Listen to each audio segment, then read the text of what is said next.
Hello everyone, welcome back to the channel. So today I'll tell you how you can lock any of your app in your iPhone. What you need to do is just find the shortcut app in your iPhone.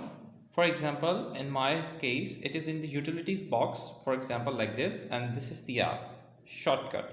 If you have downloaded it, most probably it will be into your phone. And if it isn't in your phone, you need to go to your app store and download it.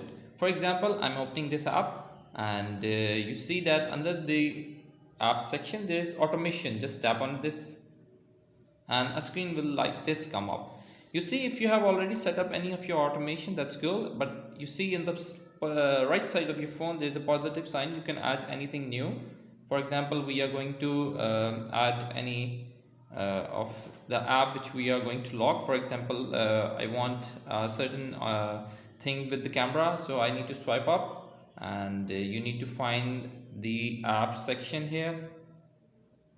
You see, in the app we are going to run immediately, and then we are going to choose the app which we want to hide or lock or whatever we want to.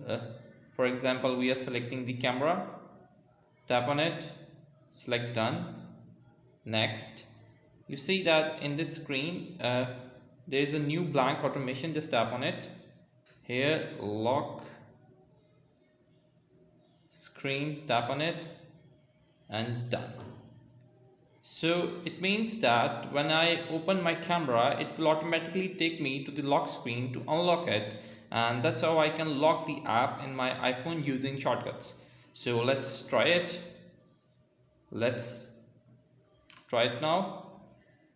Now I have opened my phone and I'm going to open the camera app just like this, and yes, it's working and it has taken me to my lock screen. It will ask me if I have enabled the Face ID. It will ask me to open it with the Face ID or a camera like this.